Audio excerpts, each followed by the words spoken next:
Hey Scorpio, thanks for checking out your weekly forecast for January 3rd through the 9th. Happy New Year. This is going to be for Scorpio, Sun, Moon, and Rising. You might stumble upon this video outside of the dates I mentioned. Don't you worry. You found it whenever you were meant to find it, whenever you were meant to hear the messages that are in it. Keep in mind, this is a general reading for the Scorpio collective.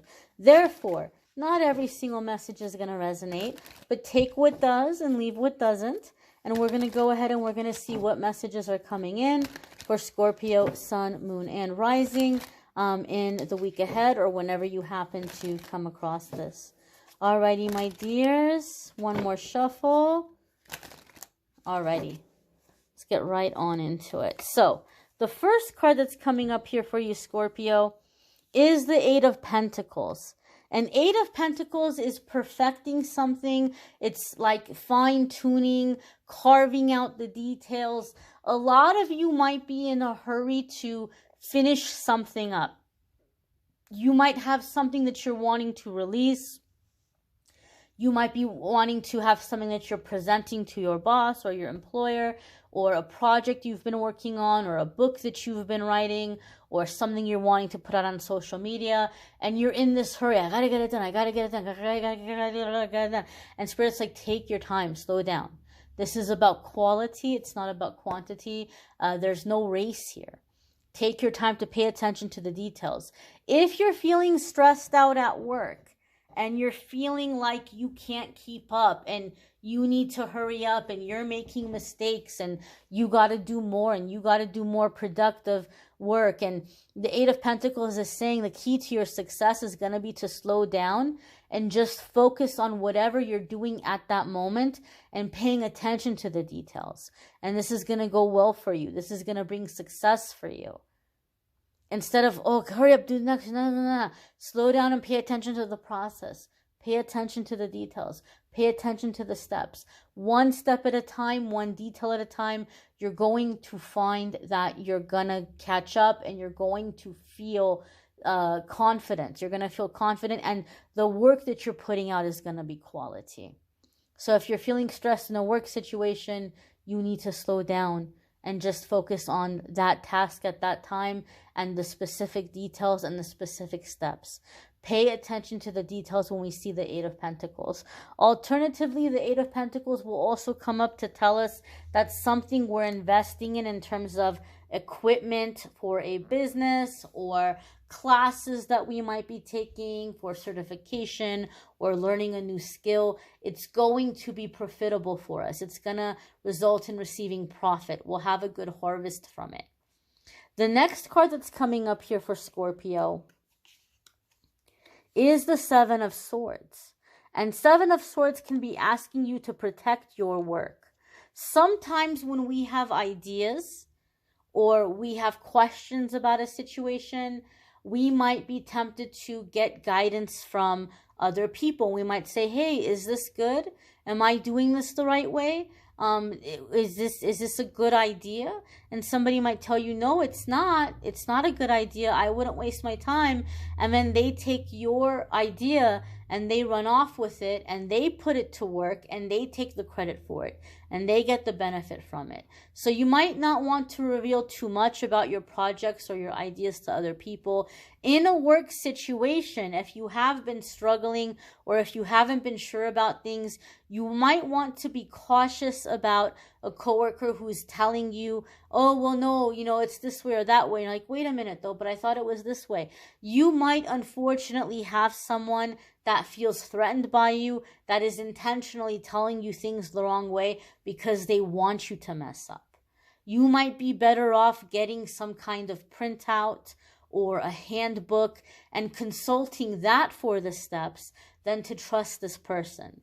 If you have no possible way of doing that, I would send that person an email and I would say, okay, per your instructions, I'm going to do A, B, and C, and they might not answer. And then you might do it wrong because they told you to do it wrong. And your supervisor comes really upset with you. And you say, well, that's the way they told me to do it. And that person says, no, Scorpio, I would have never have told you to do it that way. And you're like, well, yeah, you did. Well, no, you didn't. I didn't. You understood wrong. It's not my fault if you understood wrong. Fair enough, but when I emailed you, I told you what I understood, and you didn't reply. You didn't answer. Here, let me print out the email. I told you in the email that this is what I was going to do because this is what I heard you say. You never corrected me. That way you cover your behind. Be cautious. Not everybody is your friend, unfortunately. You might have people who are sabotaging. You might have people who are throwing a wrench in your gears here. But you don't have to be scared. You just have to be alert. You have to be prepared one step ahead. And Scorpio, Scorpios are good at that.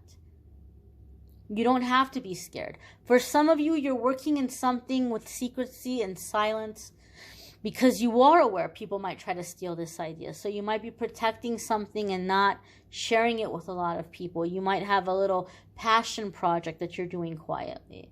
The next card that's coming up here for you, Scorpio, is the Six of Cups. And the Six of Cups can come up when we're being reminiscent about the past, or we might be thinking that we messed up, or we made the wrong choice, or we made the wrong decision. We went left when we should have went right.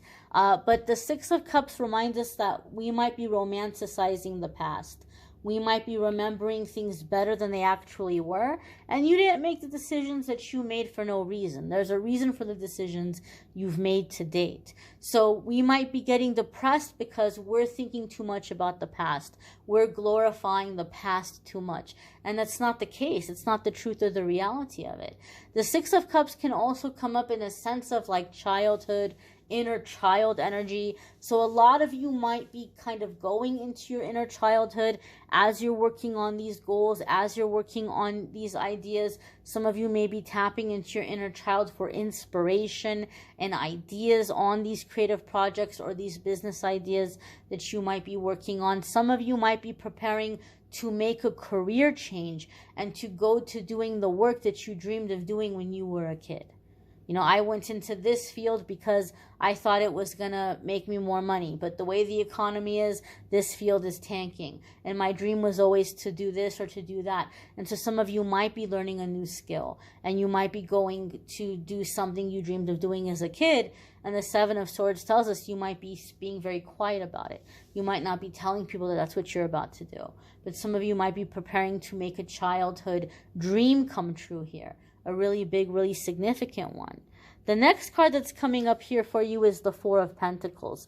And the Four of Pentacles can come up when we are protecting our resources, protecting our finances. Sometimes it can come up to tell us that we're going to have some success and there's going to be a lot of money coming in. But Spirit is saying hold on to that money. Use it to invest into other projects, or use it as a little safety net because you may be coming into uncertain times financially in the future. And if you're wise with the money while it's coming in, you're not going to be scared during the crazy time, during the difficult time. You're going to have what you need. Four of Pentacles also makes me feel, especially with the Seven of Swords, that you're not going to broadcast your successes with a lot of people. Some of you might get a lot of exposure online. You might become very successful online, and you might not tell people in your personal life. People might say, oh, what do you do? And you're not going to say, well, I'm a very successful influencer, or I'm a very successful, very well-known spiritual teacher, or makeup artist, or whatever you might be. You might not be telling them what you do. I've got like an online, makeup tips and tricks I do, or I've got like this online business that I do, or you might not tell people what you're doing or the extent of it because you don't want people to know for whatever reason that you have this success or that you have that money. You may be laying low or laying incognito in your personal life, even though you have these really big successes coming in. You're not going around and you're not broadcasting it. You're not telling people. You might want to check out your moon sign and rising sign. Some weeks that might resonate more for you than your sun sign. You may need a private reading, which I'm more than happy to do for you. If you go to calendly.com/amethystangelite, you can schedule a private reading with me there. I thank you all for watching, liking, sharing, commenting, subscribing. Don't forget to watch the love and romance readings for January. Those are linked in the description. Don't forget to check out the 2022 12-month forecasts. Those are also linked in the description. I thank you all for watching, liking, sharing, commenting, subscribing, and I'm wishing you all a wonderful week ahead, and I'm wishing you all a very, very happy 2022. Happy New Year, my dears. Take care, Scorpio.